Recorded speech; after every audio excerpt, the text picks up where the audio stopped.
Nada, como os ha comentado Ángel, soy Alejandro, llevo pues cerca de 20 años resolviendo resolviendo problemas y aportando soluciones en el ciclo integral del agua. Y bueno, el objetivo de hoy es daros sobre todo mi experiencia en este mundo tan apasionante como es el agua y aplicado a la industria. Para eso hemos preparado una presentación que, si me permitís, pues paso ahora a compartir con todos vosotros. Entiendo que es todo correcto, ¿veis bien? ¿Todo en orden?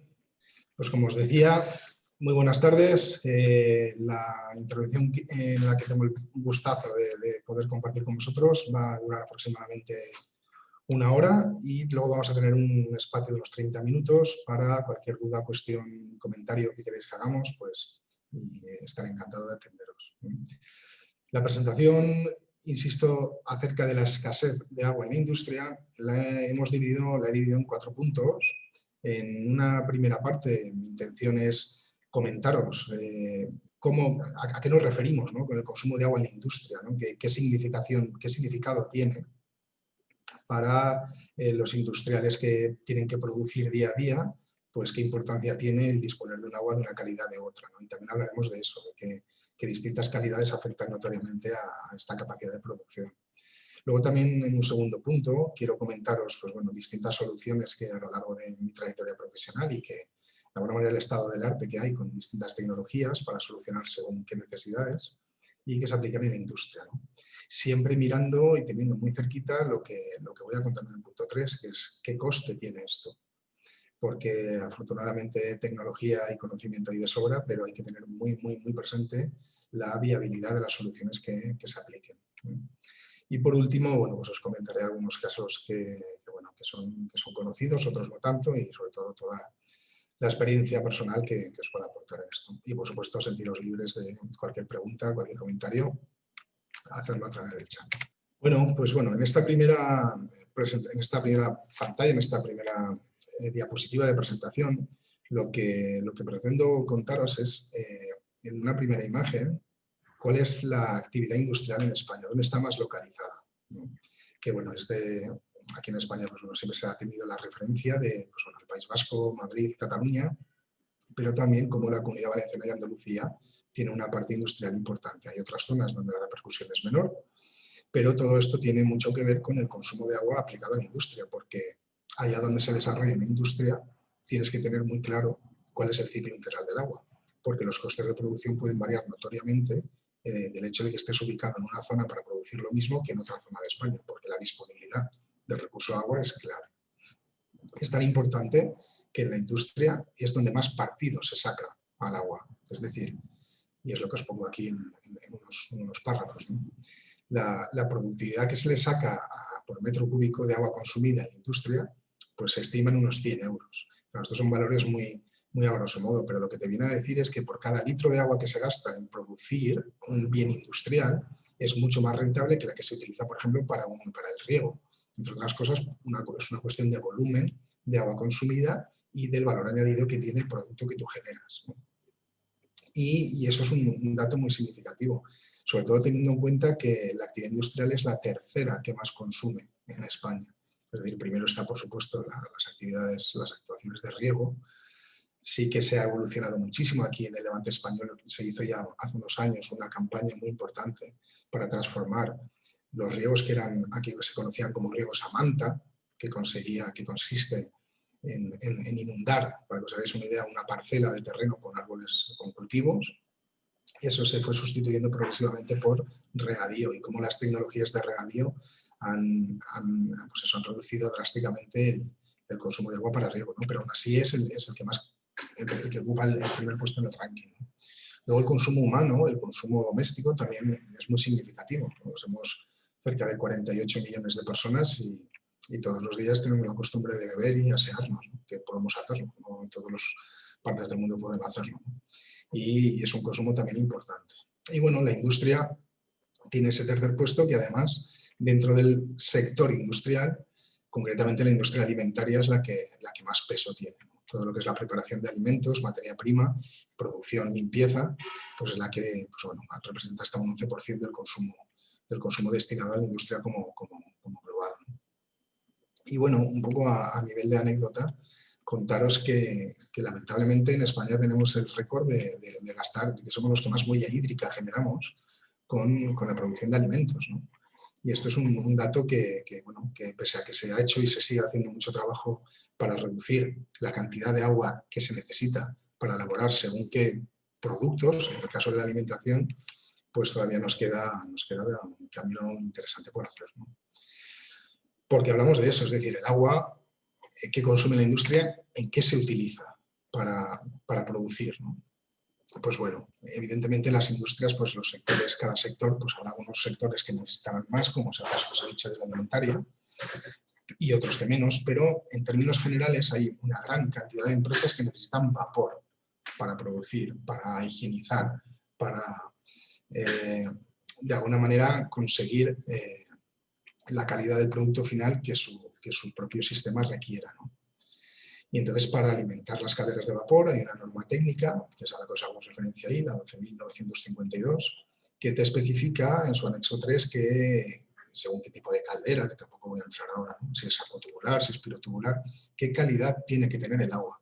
Y cuando hablo calidad, hablo con muchas entre comillas, ¿no? Porque muchas veces asociamos la palabra calidad a algo bueno, ¿no? Este calidad es bueno.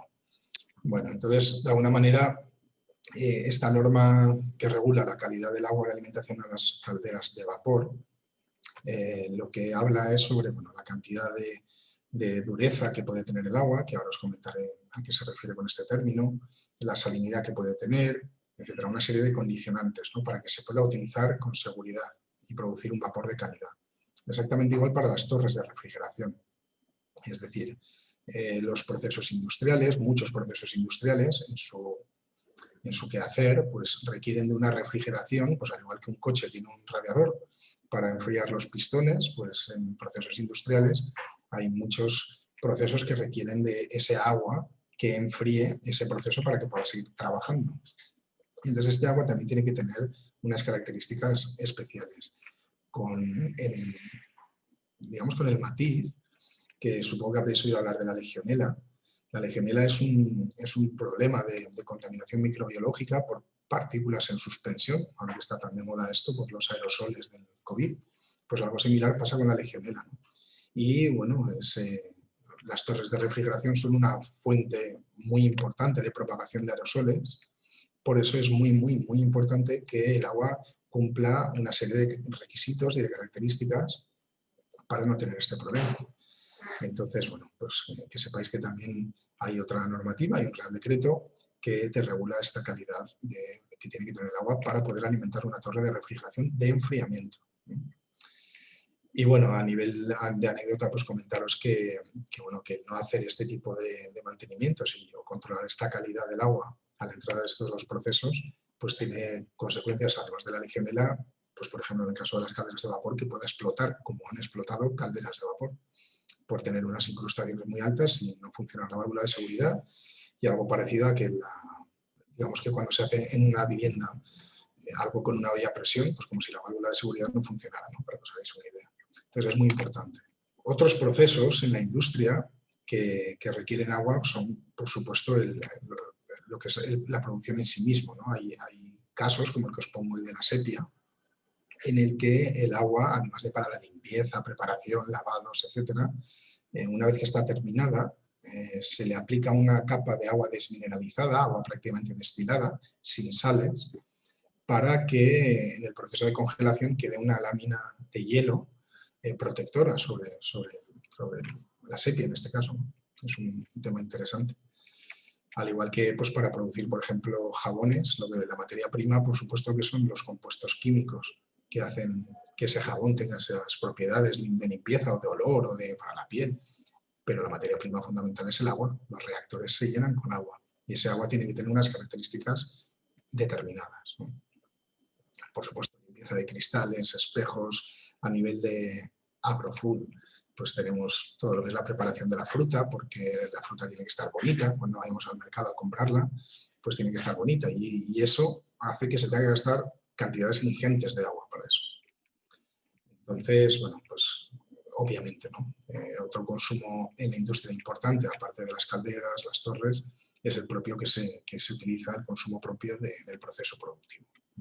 Una parte clave en cualquier actividad industrial, bueno, en cualquier actividad humana diría yo, ¿no? Pero sobre todo en la industria, son las operaciones de limpieza. Si no hay agua disponible y de calidad para poder mantener las instalaciones en unas condiciones de higiene y limpieza adecuadas, pues imaginaros la industria alimentaria. El desastre es tremendo, ¿no? Es importantísimo el disponer de un agua para poder mantener la calidad del producto final que esta empresa haga, ¿no? Con las operaciones de limpieza. Y sí que es interesante el entender que para realizar estas operaciones de limpieza el agua que se utiliza bueno, tiene que tener unas características, pero que esa es la clave, ¿no? No tienen por qué ser las mismas, que son las que se requieren en un proceso de enfriamiento por torres, de refrigeración, o para alimentar una caldera de vapor. No tienen por qué ser las mismas. Y eso es un dato importante, ¿no? Al igual que el agua de los aseos, por supuesto, que es como en cualquier vivienda. Tú tienes que tener la capacidad de, cuando vayas al aseo, disponer de agua para tus trabajadores, ¿no? Entonces, a nivel, bueno, a nivel experiencial, las vivencias que he tenido a lo largo de estos años en la industria, yo recuerdo en el año 2005 el tener una empresa que produce, entre otros productos, lejía, que es agua con un aditivo, estar en un ciclo seco y el acuífero del cual se abastecen, pues estaba llegando a mínimos, provocando derrumbes internos en el pozo que hacían que el agua saliera más turbia, en fin, unos problemas tremendos, ¿no? Y llamarnos angustiadísimos. O el caso también que tuvimos la oportunidad de tratar en Colombia en un criadero de cocodrilos, es la anécdota, pero bueno, ahí gastan cerca de 25.000 metros cúbicos al día de agua para renovar todas las basas que tienen, y están al lado del Caribe, que el problema que tenían los acuíferos de agua dulce es que estaba empezando a haber penetración salina. Estaban tan agotados los acuíferos dulces que empezaba a entrar agua del mar. Y entonces imaginaros el problema, ¿no?, de cara a ellos. Entonces, bueno, es muy impactante el asistir en directo y en real a una llamada de un cliente que te dice que pues, por ejemplo, nos ha pasado en un municipio de Castellón, que cortan antes el agua del pueblo para las personas que el agua a la industria. Y eso es porque la mayor parte de la población activa en posibilidad de trabajar de ese pueblo que es pequeño está trabajando en esa industria. Y si se para la industria, se para el pueblo. Y cortan antes el agua al pueblo que no a la industria. Y estos son casos reales. Entonces es un tema muy importante, el poder de alguna manera garantizar que de cara a la producción industrial se dispone de agua de calidad. Y con respecto a calidad, lo que os decía antes, obviamente el agua no es exactamente igual en todos los puntos de España. Y eso no significa que llueva de manera diferente. El agua cuando cae de la lluvia, esa sí que es agua destilada, es la condensación de la evaporación del agua del mar, es el ciclo del agua. Entonces, el problema viene cuando esa agua entra en contacto con el suelo y empieza a filtrarse a través de los distintos sustratos que hay en las distintas zonas de España. Cada zona tiene su peculiaridad, unas son más calcáreas, otras son más graníticas, otras son volcánicas, como en Canarias. Y entonces el agua, conforme va pasando y discurriendo por el suelo hasta llegar a los acuíferos o hasta llegar al embalse a través del río, pues va disolviendo una serie de sales y compuestos inorgánicos que se encuentran en su camino. Es que el agua es el disolvente universal por excelencia, ¿no? Es decir, la bipolaridad de la molécula del agua hace que sea el mejor disolvente que hay. Entonces, allá por donde va captando todas las sustancias en las que se pone en contacto. Entonces, obviamente, la industria que está localizada en una zona calcárea, cuando abre el agua del grifo, ese agua pues probablemente venga o de un río a través de vendrá de una potabilizadora de agua a través de un río o desde un acuífero y se someterá a unos procesos de filtración y desinfección. Pero ya está, filtración y desinfección. Se absorben también compuestos orgánicos a través de carbón activo y bueno, ya comentaré ahora después qué tecnologías hay, pero básicamente se trata de eso, de filtrar y desinfectar. Entonces, si el agua tiene mucha dureza, como aquí en el Levante español, pues eso hay que tenerlo en cuenta para los procesos de producción. Si el agua viene de un acuífero y está muy cargada en pesticidas o en nitratos o en sulfatos, fruto de una actividad intensiva agrícola, pues eso también va a afectar.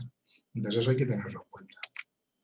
Y es lo que quiero reflejaros de alguna manera en estos dos mapas, en los que bueno, se ve muy bien cómo en el Levante español son esos puntos rojos, donde aparecen pues, un agua muy dura. Un agua muy dura se considera a partir de 25-30 grados franceses, es la unidad que se utiliza para medir la dureza del agua, que no es más que el contenido en calcio y magnesio. Este calcio y magnesio, cuando entra en contacto con los bicarbonatos que lleva el agua, tampoco quiero entrar demasiado en la parte técnica para no perderos, pero si tenéis alguna duda, por favor, decídmelo. Estos bicarbonatos que están presentes en el agua, que son aniones, cuando entran en contacto con los cationes calcio y magnesio, pues forman el carbonato cálcico y el carbonato de magnesio, que es lo que forman las grutas, las estalactitas y las estalagmitas, que es lo que estrangula el paso de agua por una tubería, porque incrusta una incrustación muy dura. Sí que es bueno que tenga el agua calcio y magnesio para beber, porque necesitamos esos minerales, pero de cara a la producción industrial supone un problema, ¿no? Hay que quitarlo, existe tecnología para ello, ahora os lo comentaré, pero hay que tenerlo en cuenta, ya lo creo. Y de igual manera hay que tener muy en cuenta la pluviometría de cada zona. Si estamos aspirando el agua que consumimos de un acuífero, de un río, pues claro, si llueve poco, ese acuífero se renueva poco. Y si se renueva poco y se usa mucho, pues se concentran los componentes que tiene. Y eso supone también un factor a tener muy en cuenta, sobre todo en zonas agrícolas, como os decía antes, en los que se utilizan pesticidas, claro. Es que a nosotros nos han llegado muchísimas, lamentablemente, analíticas de aguas de pozo con imazalil, ortofenilfenol, tiabendazol, es decir, pesticidas y fungicidas que se utilizan para la producción de cítrico, por ejemplo, ¿no? Aquí en el Levante hay mucho. Pero también para aumentar la producción agrícola, pues utilizan fertilizantes que son en base de nitrógeno y fósforo, que al final pues llegan a los acuíferos, ¿no? Van percolando por la tierra y llegan. Y los nitratos, pues bueno, no sé si alguien conoce, pero el límite que establece la norma para la concentración de nitratos para que el agua se pueda beber es de 50 miligramos por cada litro. Y es frecuente encontrar analíticas de agua de pozo con valores cerca de 150, 200 ppm, miligramos litro. O sea que es un problema a tener en cuenta, ¿no? Y luego, ya que estamos hablando de la industria, también es fundamental que el vertido que ese agua, una vez que la has utilizado en tus procesos, y entienda ese proceso también la que se genera en los aseos de los trabajadores, pues ese agua luego hay que descargarla. Y si se descarga un colector municipal, ese colector va a ir a una depuradora municipal que estará lejos, tratará ese agua y la verterá.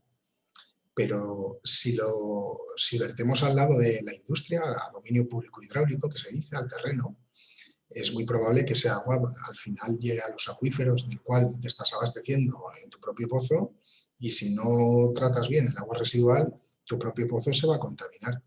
Y este es el caso, tal cual lo he descrito, de la empresa embotelladora de agua mineral en la zona de Extremadura, que les pasaba eso, que el propio acuífero del que se abastecían estaba empezando a afectarse por sus vertidos de agua de proceso industrial, porque tenían una línea de bebidas azucaradas, de bebidas gaseosas, con sabores.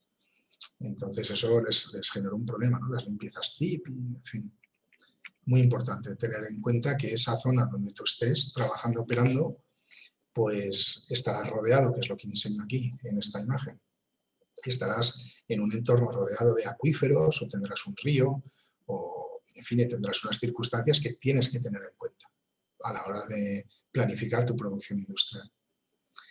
El gráfico de la izquierda, lo que se muestra es una imagen que la verdad que es impactante, porque en rojo lo que marca es el grado de sobreexplotación que hay en los acuíferos. Es decir, sabéis que bueno, hay una definición de caudal ecológico que bueno, lo que reúne este término es el caudal mínimo que debe, o el volumen mínimo que debes de trasegar o que debe de circular en un acuífero o en un río para que se mantengan sus condiciones estables, ¿no? y aptas. Entonces, en la zona roja lo que se está marcando es todas aquellas zonas que superan este valor. Y eso es peligroso. Y sobre todo es peligroso porque, aunque luego voy a comentar algo de eso, hay muchísimos pozos, y esto es experiencia del día a día en estos tantos años que llevamos con la industria, hay muchos casos en los que estas captaciones de agua no se han declarado, no se declaran, no se tiene esa información. O sea, que no aparecen en ese gráfico, quiero decir. Entonces, en fin, eso hay que tenerlo en cuenta porque malamente se podrá planificar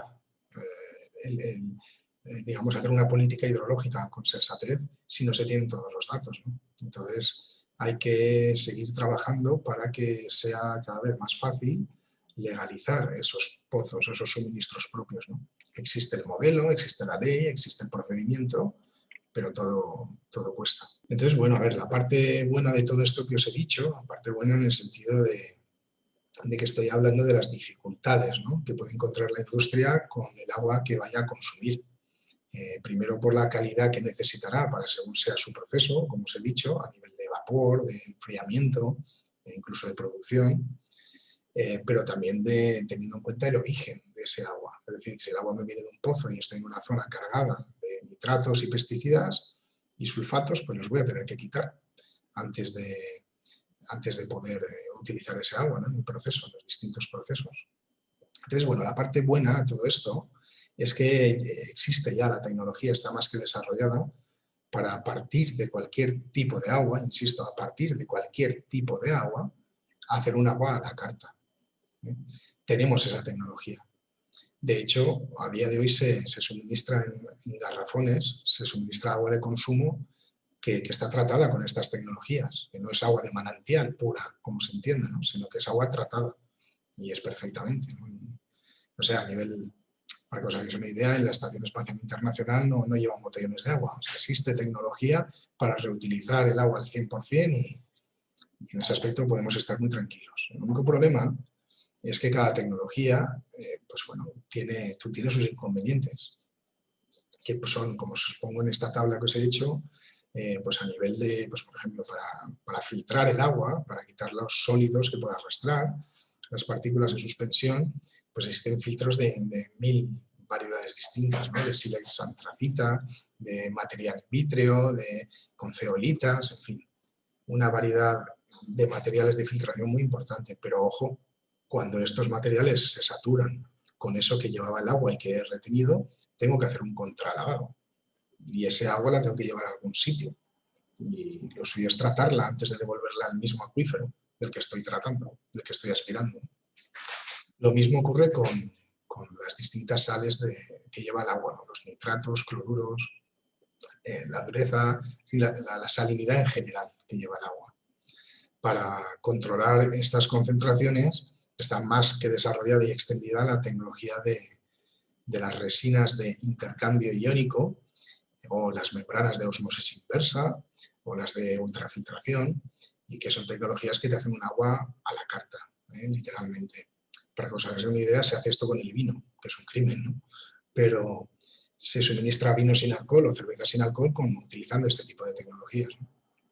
El problema de estas tecnologías es que son costosas y que además te generan un consumo de una serie de aditivos que necesitas para que funcionen correctamente, productos químicos, y que por supuesto tienen un rechazo. Y volvemos a lo mismo que con los filtros. Si ese rechazo, si esa regeneración, que este equipo que me depura el agua no lo trato bien, me va a llegar al mismo sitio del que estoy aspirando el agua para tratarla, ¿no? Entonces eso hay que tener cuidado. Con respecto a los pesticidas, bueno, existe tecnología como es el carbón activo, que es un absorbente muy bueno, muy potente, pero tiene el problema del coste de la regeneración. Es un producto que es costoso y que se gasta, que una vez se satura, con el contralavado no basta. Tienes que cambiar físicamente el medio y poner uno nuevo, activado, para que haga su función, y eso tiene un coste. Pero también hay tecnologías que, pues, utilizando el ozono, ultravioleta o procesos de oxidación avanzada combinados, pues que también funcionan muy bien con este tipo de complejos pues eso, artificiales que el ser humano ha producido para tener mejores cosechas, ¿no? Por decirlo de alguna manera, para que podamos tener siempre en el supermercado todas las frutas y verduras que queremos, ¿no? Y eso tiene un coste alto. Y bueno, la contaminación microbiológica, pues asociada, pues, bueno, desde si el río del cual vamos a beber, a veces dices, no, me voy a la montaña a beber agua pura, y te pones a beber agua de un río y no te das cuenta que igual 100 metros más por arriba hay hay un grupo de vacas, ¿no? Cerca, pastando y despastando cerca del agua. Entonces hay contaminación microbiológica. Cuidado con eso. Hay problemas en países en vías de desarrollo, el problema de, pues eso, el cólera, en fin, todas las enfermedades asociadas a beber agua con contaminación microbiológica, ¿no? Y el proceso para controlar esto es muy sencillo, ¿no? Es con desinfección, pero también gastas un reactivo, ¿no? Y eso hay que tenerlo en cuenta. No obstante, toda esta información que os doy, afortunadamente hay muchísimo trabajo ya hecho y podéis encontrar guías que a nivel industrial y según el sector de que se trate, pues aparecen una serie de valores, de consumos, de vertidos y sobre todo de guías que te indican cómo, bueno, pues optimizar tanto el consumo como sobre todo el tratamiento del agua una vez que la has utilizado. Porque, en fin, a nivel de anécdota, no sé, sabéis cuánta agua consume, ¿no? el producir un kilo de pollo. Pues para tener un kilo de pollo se han utilizado, pues imaginaos, para unas 10 personas estamos hablando de 4.300 litros de agua se han utilizado para limpiar ese pollo que pesa un kilo. Entonces, fijaros, ¿no? O para producir una bolsa de patatas fritas, unos 185 litros. Hay fuentes oficiales, como esta guía que os presento aquí, que habla de precisamente eso, ¿no? De la huella hídrica, que no es más que el consumo de agua asociado a la producción de distintos alimentos. Y eso es importante. Cuando digo la producción, me refiero a la recolección de esa fruta, a su lavado, a su preparado, o a la recepción de un animal en el que se sacrifica y se despieza y se limpia, pues toda ese agua pues es la que se contabiliza en estas tablas, ¿no? Y eso es importante, ¿no? Muy importante tenerlo en cuenta, sobre todo pensando en las futuras generaciones.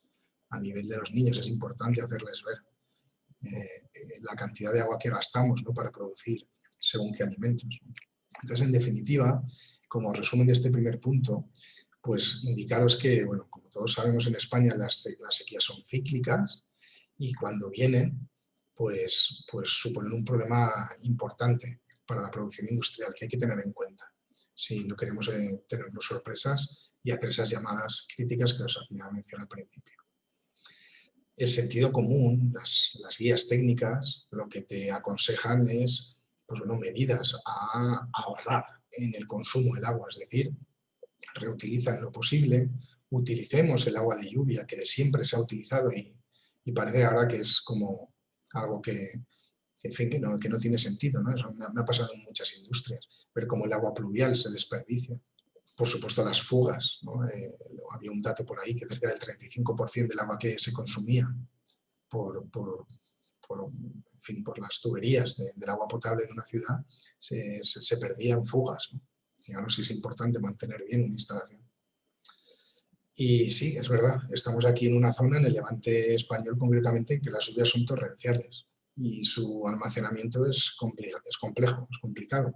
Con lo que si llueve poco y si cada vez que llueve demasiado, pues tendremos que hacer políticas hídricas que nos ayuden a intentar almacenar la mayor parte de ese agua que nos viene del cielo, que nos llueve, pero sobre todo haciendo un uso muy eficiente del agua, ¿no? Eso es muy importante. Y lo que os decía antes, tenemos que ser transparentes en esto. No podemos cada uno a nuestro libre albedrío coger un pozo y como está en mi tierra, en mi terreno, en mi casa, en mi industria, pues aspirar de ese acuífero pensando que no afecta a nadie. Y sí que afecta, porque de ahí se aspiran muchos más. Y si no lo tenemos declarado, es difícil hacer previsiones sobre cuánto va a durar ese agua que tenemos en el acuífero. Igual que para las aguas residuales, ¿no? Ahora luego hablaremos sobre los costes y lo que esto cuesta, pero que entiendo que es difícil, una inversión no productiva en la industria, pero si no tratamos bien las aguas, llegarán al acuífero del cual nos abastecemos y cuanto peor esté el agua del que nos abastecemos, más caro es tratarla para que podamos usarla en el proceso. ¿Vale? Y a nivel de comentario, pues deciros que no nos entra agua del espacio. El agua en la Tierra es la misma desde su creación. Lo que tenemos que hacer es aplicar por profesionales soluciones para el ciclo integral del agua en la industria, en este caso, ¿vale? Para que seamos sostenibles, porque no es cuestión de abrir el grifo o de excavar un pozo y como ya tengo agua, pues continúo, ¿no? Seamos sensatos porque España es un punto rojo, ¿no? En ese aspecto, con el tema del peligro que tenemos de sufrir, ¿no? En escaseces de agua. Y bueno, no sé si respecto a este punto alguien tiene algún comentario, alguna pregunta que hacer. Bueno, si cualquier pregunta, como digo, podéis hacerla vía chat. Vamos a continuar, que se nos echa el tiempo encima. Porque en este punto quiero hablaros de las distintas soluciones innovadoras y soluciones en general que se aplican para solucionar todo esto que os he anticipado en el punto número 1, ¿no? De los problemas. Las soluciones innovadoras o las soluciones en el ciclo integral del agua tienen que ir muy de la mano o sea, no podemos, por un lado, exigir objetivos sostenibles como parte de nuestra identidad corporativa sin mirar en qué situación económica estamos, porque es fundamental. O sea, el mercado no va... voy a poneros un ejemplo, que es como mejor se ve esto. En el ciclo entre el 2008 y el 2014 hubieron cientos de pymes, de empresas pequeñas, el 80% del tejido productivo, que nos llamaban porque tenían un problema con su vertido industrial y cuando hacíamos la solución directamente nos decían que si ponían eso tenían que cerrar la planta y tenían que despedir a la mitad de su plantilla en un entorno económico muy difícil. Entonces, nosotros como la parte que me toca a mí, que es como proyectista y como ejecutor de soluciones, además de que funcionen, por supuesto, tienen que ser sostenibles económicamente, financieramente, porque si no, no es viable. Y si no es viable, no se hace. O lo que es peor, se ponen parches, se ponen cosas que no funcionan. Y da mucha pena. Da mucha pena ir y ver a alguien que ha hecho una inversión de, no sé, 80, 150.000 euros. Hablo de pymes, ¿eh? Y que no vale absolutamente para nada ese gasto, porque no han podido hacerlo como tocan. Y eso es una realidad. Entonces, por suerte, ingenio existe, siempre ha existido, existirá en el ser humano para dar solución a los distintos problemas con los que nos encontramos, y con el agua, en concreto, en particular. Ya os he dicho que existen las tecnologías de sobra para hacer de cualquier tipo de agua un agua apta para el uso que queramos. Y aquí lo que os presento son una serie de soluciones sobre las que os voy a pegar unas pequeñas pinceladas, ¿vale? Por ejemplo, estas soluciones que aquí os presento de cara al consumo humano y la producción, de lo evidentes que son, parece mentira que no se apliquen más. Pero un grifo pulsador frente a un grifo monomando, pues el ahorro es sustancial, porque en ocasiones pues, o no se cierra bien ese grifo, que queda goteando, o incluso se queda levantado, y con el pulsador te aseguras que eso no ocurre. Si en vez del pulsador colocas un grifo que con un sensor detecta presencia, pues solamente gastarás agua cuando haya alguien que la esté usando, cuando no, no. Lo mismo para el pedal. Pero a nivel industrial llama poderosamente la atención que con lo sencillo que es colocar contadores de agua, que puedas de alguna manera monitorizar esos consumos, eso es sencillo y es barato, pues con lo sencillo llama la atención que no se haga tanto. Sí que se hace en empresas grandes, pero en pymes esto no se ve como necesario, solamente se ve necesario cuando tienen problema con el agua. Y esto tengo un caso que estoy atendiendo ahora mismo que trata de eso, que consumos punta que tienen hacen que el sistema de tratamiento, de acondicionamiento de agua quede obsoleto, vamos, no les sirva para nada. Y es porque no saben qué procesos suyos son los que tienen estos picos. Y eso es importante tenerlo en cuenta. Estas son soluciones evidentes, pero no por ello dejan de ser importantes y son innovadoras porque, caramba, es que no se ponen y se deberían de poner más, hablando de pymes. Mirad, esto que os pongo aquí, más enfocado a la producción, habla sobre los desescarches. Los desescarches es un proceso que consiste en eliminar el hielo que se acumula en los equipos de producción de frío industrial, y que se utiliza para refrigerar, pues por ejemplo, la cosecha de naranjas o la carne del matadero, o para congelar procesos de ultracongelación, pescado o pan. Bueno, pues todo estas máquinas, la humedad ambiental, que aquí en el Levante tenemos mucha por estar cerca del Mediterráneo, pues producen unas zonas de hielo que una resistencia eléctrica de manera periódica descongela. Y cuando descongela, el agua que discurre por el colector es un agua cristalina, prácticamente sin conductividad, sin sales minerales, y es un agua de elevada calidad, volvemos a las comillas, ¿no? De elevada calidad en tanto en cuanto pues, no lleva prácticamente nada disuelto y podemos hacer con ella un montón de cosas. Y es una pena que se desaproveche. Es el ejemplo paralelo a cuando en casa hay un aire acondicionado y el agua se utiliza luego para regar las plantas, ¿vale? Pues es algo similar a nivel industrial. En una industria que tuvimos como cliente, estamos hablando de vertidos de entre 85 y 100.000 litros día. Ojo, 85.000 o 100.000 litros día de agua de elevada calidad que se va por el desagüe, cuando se podía perfectamente almacenar y tratar para poder volver a utilizarla en, por ejemplo, operaciones de limpieza. Otro ejemplo, y esto nosotros lo hemos aplicado, funciona muy bien. Otro ejemplo claro, que no es de ahora, es de hace mucho, pero creo que es importante hablar de él, es acerca de los enjuagues, ¿no? Se desarrolló un procedimiento que es este enjuague triple en cascada y contracorriente, que llega a ahorrar hasta un 97% el agua necesaria para enjuagar una pieza correctamente. Cuando me refiero a enjuagar, me refiero, por ejemplo, a una pieza que ha sido sometida a un tratamiento de recubrimiento superficial, un cromado, un pasivado, en fin, cualquier pieza metálica que lleva una película cuando se produce ese baño y luego tienen que quitarla. Pues ese enjuague, si se hace directamente, pues el consumo de agua es muy elevado hasta que alcanzas la calidad de la pieza requerida, ¿no? Como si fuera, por ejemplo, un lavadero de los pueblecitos rurales pequeños que tenían un lavadero antiguo, que venía un ramal del río, hay una balsa y un rebose, y ahí pues se enjuagaba la ropa. Bueno, pues esto sería el sistema que aparece aquí de triple cascada contracorriente. Lo que hace es reducir el consumo que se utiliza en ese lavadero en un 97%. Y esto es una solución súper interesante.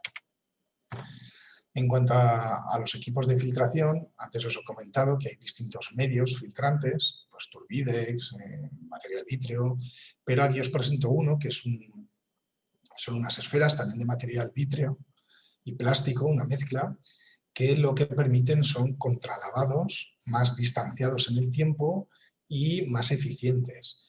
Más distanciados en el tiempo porque cuando se filtra con sílex antracita, con arena de playa, por decirlo de alguna manera,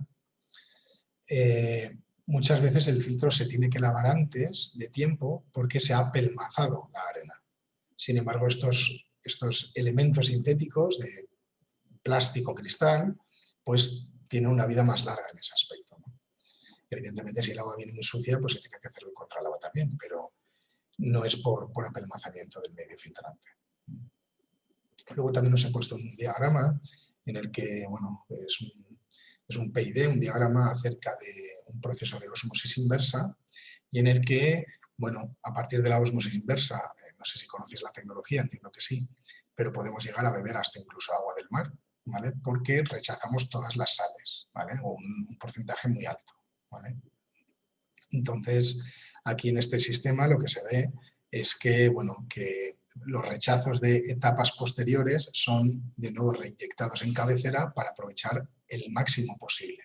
Y cuando digo el máximo posible, lo digo con conocimiento de causa, el máximo posible. Porque la reutilización total de las aguas no es viable, siempre vas a tener un residuo, ¿vale? Qué pena no tener más tiempo para hablar de esto, pero ahí lo dejo, ¿vale? Luego esta última imagen, la que tenemos aquí abajo, os comento, bueno, habla de las cuatro etapas que tiene el proceso de intercambio iónico, ¿no? Es decir, primero hay una etapa en la que pasa el agua, que se trata, que la puedo ablandar, o sea, quitar la dureza, o quitarle las sales minerales que lleva disuelta, o las que yo quiera quitar, unos sulfatos, unos nitratos. y una vez que esta resina se ha saturado, pues hay que regenerarla. Entonces, para regenerarla sí que se utiliza un reactivo químico, pero para el contralavado inicial de expansión de ese lecho se utiliza agua que es perfectamente reutilizable, no lleva ningún aditivo químico. Y entonces, la mayoría de los procesos que utilizan resina, lamentablemente, no utilizan este sistema para aprovechar ese agua de contralavado, sino que se va con el resto de las aguas cargadas. Luego también aquí os comento unos casos breves de, pues por ejemplo, la primera fotografía es un reactor de producción de jabones, lo que os decía antes. Entonces, cuando se produce jabón, como sabréis muy bien, hay diferentes tipos de jabón, pues unos que tienen unas peculiaridades, de detergentes que tienen un perfume determinado, tienen una acción bactericida, en fin, cada uno con sus peculiaridades. Entonces, si el plan de producción, esto es un caso real que nos pasó, si el plan de producción está bien diseñado y bien planificado, el mismo reactor que se ha utilizado para un lote de producción concreto, si el siguiente lote de producción se ha hecho y se ha podido hacer con conocimiento, igual no es necesario enjuagar el reactor, porque si tengo que enjuagar y limpiar a fondo el reactor, gasto una barbaridad de agua. Algo parecido a cuando nos toca quitar la espuma cuando nos hemos duchado, que la espuma cuesta quitar. Entonces, es muy importante en las empresas de producción de tensoactivos, de detergentes, planificar bien la producción para tratar de aprovechar al máximo los reactores y no tener que enjuagarlos entre lotes distintos. Eso es muy importante.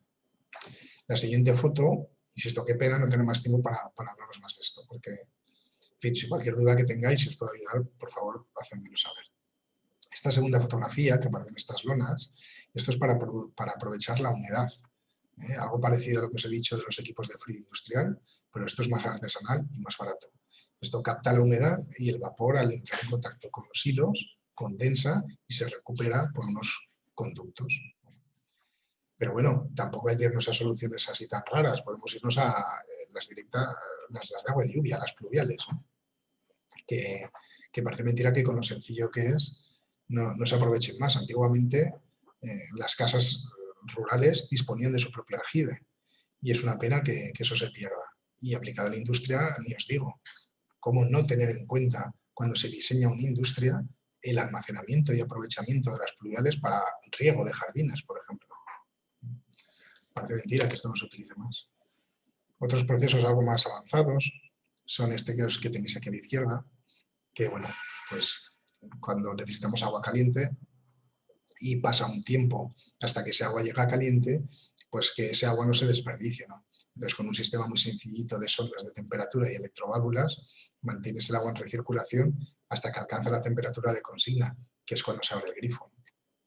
O, por ejemplo, los sistemas de humidificación de las cámaras de conservación de alimentos, que requieren de una humedad determinada y no es lo mismo utilizar aerosoles con un tamaño de partícula de agua determinado que utilizar niebla, que lo que utiliza es una tecnología de ultrasonidos muy similar a los vaporizadores infantiles que se ponen en las habitaciones de los niños cuando tienen sequedad, ¿no?, en la garganta.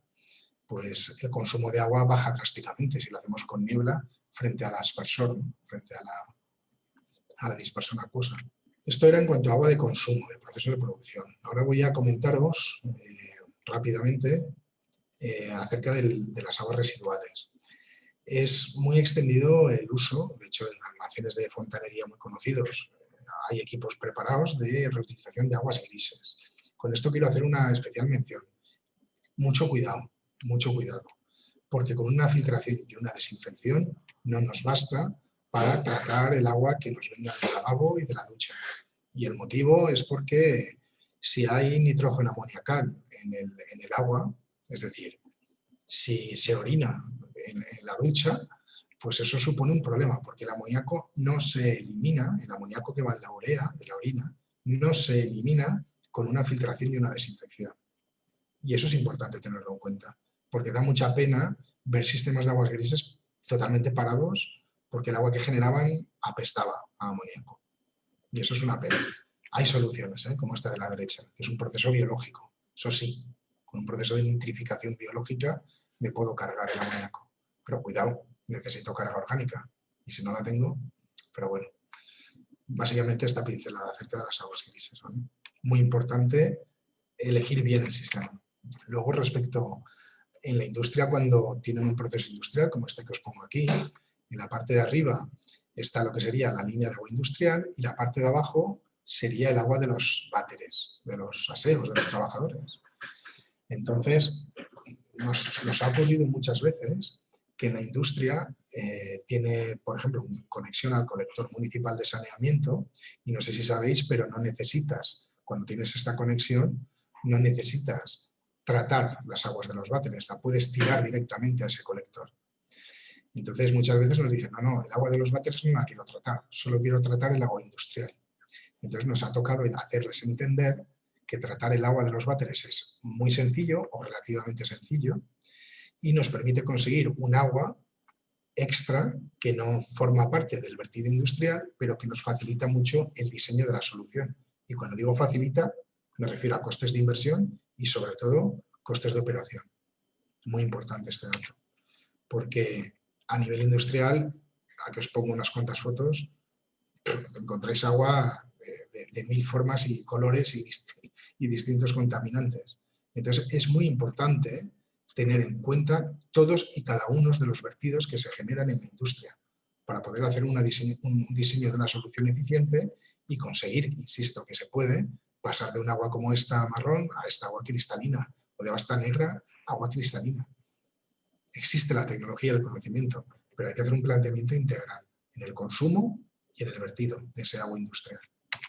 Aquí os pongo 3 pinceladas de distintas tecnologías innovadoras, pues por ejemplo a nivel de carga orgánica y nutrientes, un agua que arrastra sangre o que arrastra aguas fecales, en fin, aguas que tengan una materia orgánica disuelta importante, pues el control de los procesos biológicos a día de hoy es una tecnología de más de 100 años que está muy desarrollada, muy controlada y se consiguen resultados impresionantes, ¿no? Hasta el punto que, por ejemplo, para los pesticidas que os decía antes, parece a priori chocante que se utilice un proceso biológico para degradar pesticidas, porque a priori el pesticida debe de matar la actividad microbiológica. Sin embargo, insisto, esto forma parte de la propia experiencia como empresa.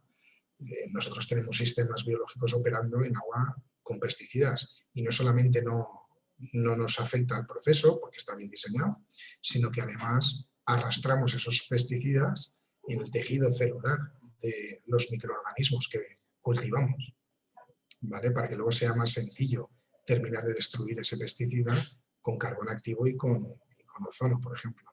Y bueno, de alguna manera os presento aquí, pues eso, esto que veis aquí en la foto son pues, distintos equipos piloto con los que luego se diseñan instalaciones reales de muchísimos miles de euros y de los que es importante primero asegurarse bien para luego poder hacer diseños eficientes que funcionen, ¿no? Y soluciones innovadoras en tanto en cuanto utilizamos todos los recursos que tenga la empresa, depósitos inutilizados, vertidos que no pretendían utilizar, etcétera, etcétera, ¿no? Aguas pluviales, ¿vale? Diseños integrales, muy importante. Y bueno, de aquí en adelante os voy a presentar brevemente distintas soluciones, como esta primera, que es para evitar que se escapen estos bioflóculos de las depuradoras biológicas, que es un problema recurrente. Esta solución de aquí de la derecha es un proceso por membrana, también de proceso biológico, que te filtra todos esos flóculos para evitar que se escapen, pero también tiene otros inconvenientes, como es el atasco de las membranas. Entonces, nosotros con la experiencia hemos desarrollado un sistema que funciona por gravedad, sin bomba, y que bueno, prolonga mucho la vida de las membranas y por tanto facilita su inserción en la industria como solución.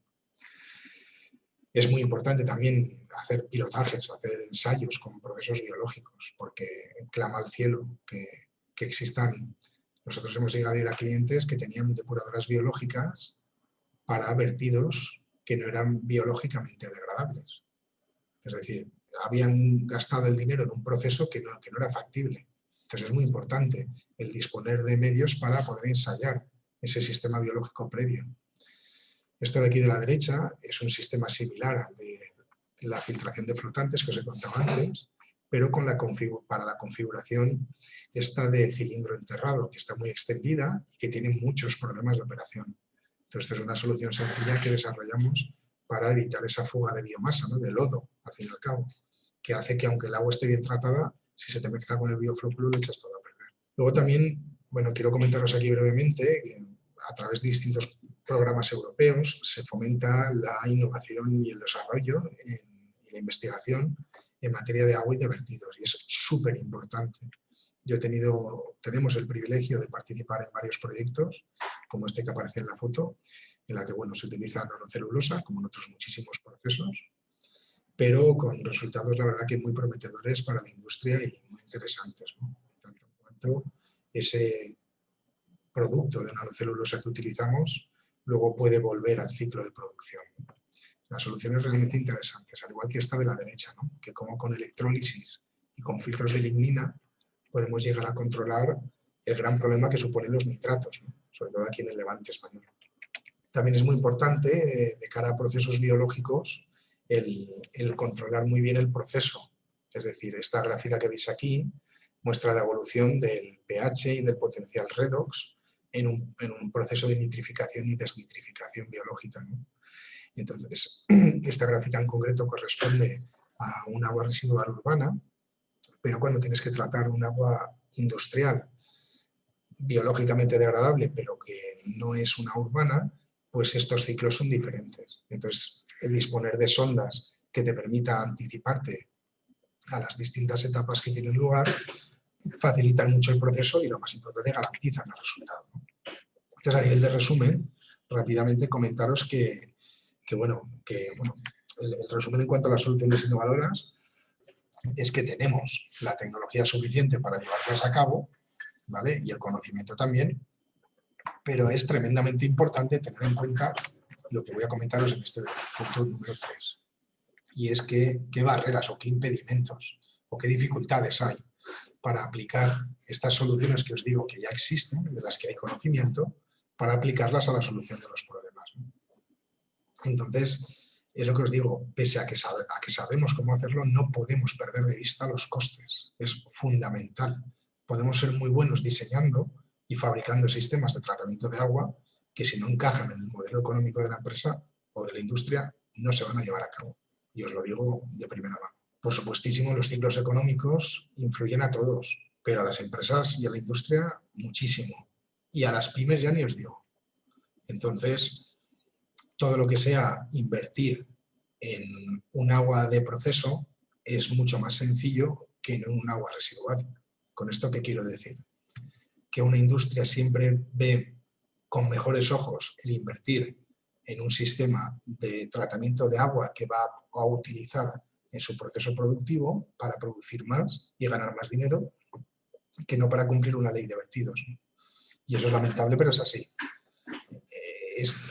Nos queda mucho por hacer para poder llegar a un punto óptimo en el que la escasez de agua no sea un problema para la producción industrial. Porque en esta transparencia que os pongo aquí, centrándonos ya en el vertido de agua residual, os doy una imagen de cuáles son los valores para los distintos contaminantes, pues conductividad, la demanda biológica de oxígeno, la demanda química de oxígeno, que es un indicador de la carga orgánica del agua, o pesticidas o distintas sales como los nitratos, los sulfatos, o contaminación microbiológica. ¿Qué características tiene que tener ese vertido que haga la industria para que cumpla la ley? Para que cumpla la ley. No estoy hablando de reutilizar. Si hay que reutilizar, ya tenemos que irnos a este decreto, al 1620, en el que además tenemos que desinfectar. Además de cumplir parámetros, tenemos que desinfectar. Y además, esa agua reutilizada, en función del proceso que queramos utilizar, esa agua reutilizada pues tendrá que tener unas características especiales, como os he comentado antes. Entonces, al final de lo que se trata es, bueno, vale, esos son los límites que tengo que cumplir para verter legalmente y que no genere problemas a los acuíferos el agua, la transparencia anterior, pero esta es, bueno, ¿y cómo de sucia va el agua después de ser usada en la industria? Bueno, pues aquí lo que os pongo es, primero en la tabla de la izquierda, una caracterización típica del agua que se genera en los váteres, digamos, en la parte de los trabajadores, que hay que coger con muchas pinzas, y de nuevo vuelvo a la experiencia. Nosotros hemos caracterizado infinidad de vertidos. Os puedo decir que no es lo mismo el agua de váter de una gasolinera, donde la gente para y generalmente hace aguas menores, o sea, generalmente orina, no es lo mismo que en una vivienda, no es lo mismo que en una oficina, no es lo mismo que en un restaurante, y sin embargo se consideran que es lo mismo, ¿no? Quitando las grasas. Un cocido, para que os hagáis una idea, tiene más de 15.000 ppm de DQO, por lo bueno que están, ¿no? Y sin embargo, fijaros que aquí la DQO para un agua doméstica os habla de 1.000 ppm, y os hablo de 15.000, un cocido. ¿Vale? Eso en cuanto a la doméstica, pero pese a estas variaciones, al igual que con el amoníaco, os cuento, pese a estas variaciones, el agua urbana, el agua doméstica, el agua de los aseos de los trabajadores, es fácil o relativamente fácil de tratar. El problema está con el agua industrial, que las variaciones, como os muestro en estas gráficas, son muy importantes y podemos tener valores bueno, escandalosos en cuanto a carga orgánica, pesticidas, metales pesados, etc. Respecto al agua de consumo, está el decreto del Real 140/2003 y siguientes modificaciones que te dan una idea de qué parámetros debe de tener un agua para ser considerada como potable. Es decir, qué límites máximos de concentración de componentes, por decirlo de alguna manera más sencilla, puede tener para que podamos beberla. Por ejemplo, a nivel de nitratos, que estamos hablando antes, el valor es de 50 ppm. A nivel de sulfatos, creo recordar que lo estoy diciendo de memoria, eran 250 ppm. Entonces, al final, cada componente, para ese agua que captamos del pozo, si la queremos hacer potable, pues tenemos que seguir esta guía y utilizar las tecnologías que os he explicado con anterioridad. ¿Vale? Exactamente igual que para las calderas y para las torres. Aquí tenéis dos ejemplos de la calidad del agua que debe de tener. Fijaros que en función de la presión de la caldera, pues te exigen una dureza máxima del agua. Fijaros que hablamos de 0,05 o de 0,5 grados franceses. Cuando, por ejemplo, aquí en el Levante tenemos de media 50, 60 grados franceses, 70, pues aquí te exigen 0,5. Luego, cuidado, que el agua, si la quieres usar para la caldera, la tienes que descalcificar. Al igual que para una torre de refrigeración, ¿vale? A nivel de cloruros, por supuesto, carga orgánica nada y prácticamente nada de bacterias. Tiene que estar desinfectada. De igual manera, como os decía con anterioridad, los pozos, aquí la gráfica de la derecha, los acuíferos, pues bueno, hay distintos valores que se han ido acumulando acerca de cómo de bien o cómo de mal están esos acuíferos. Entonces hay muchos que tienen contaminación difusa por metales, que tienen penetración salina, y eso hace que la potabilización o la adecuación de ese agua para poder usarla en la industria encarezca mucho el tratamiento. Entonces, bueno, rápidamente, porque vamos un poquito más de tiempo, os quiero hacer unas pinceladas sobre, volviendo a los vertidos industriales, qué tipos de tratamientos hay, ¿no? Pues los hay físico-químicos, los hay biológicos, los hay terciarios, los hay mixtos. Cada vertido, cada uno con sus tecnologías, pues exige un tratamiento u otro, ¿no?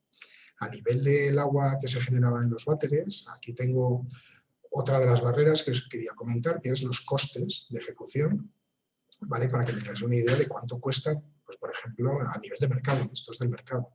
Para una oficina de 6 personas, pues estamos hablando de unos 2.300 más instalación, más puesta en marcha, contar con unos 4.000 euros para tener un sistema que mínimamente funcione bien y que no te dé problemas, ¿no?